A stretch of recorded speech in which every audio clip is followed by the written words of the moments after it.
So I've come to this little pond, and this has been our pond of choice this spring. And remember, a pond is something that disappears occasionally. It's not there all the time. And but we have at home, we have 2 jars of tadpoles that have come from this pond. But what I wanted to show you was all the algae. You want to pick up some algae? I wanted to talk a little bit about algae. And there is some icky gooey algae. You want to get some more? And so here's some questions.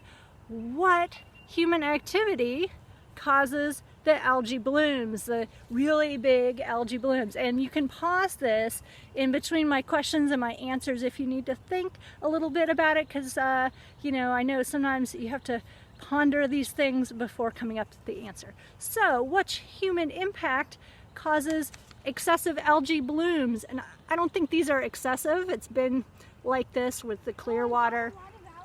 Oh, look at that, a giant amount of algae with a stick. Cool. So it is the fertilizer, the excess fertilizer, so it's nitrogen and phosphorus that run off of our yards and collect. Now, is that, yeah, you can put it back in. Is that point or non-point source pollution? That is a non-point source pollution because it comes kind of from everywhere, and you really can't pinpoint where it's coming from. A couple other questions related to water. The first one is, what is it in our atmosphere that gets into the ocean to create ocean acidification? And that is the carbon dioxide. And so our carbon dioxide that creates global warming also creates ocean acidification. So in that way, they're the same. Let's see. Oh, what is that process called when they take seawater and remove the salt and make it into drinking water? Ponder. Yeah, that's desalination. Desalination. Let's see, what else can I think of? Oh, our groundwater pollution. Where does it come from? What are some other sources? Because it can come from the fertilizers and the runoff. Where else can it come from?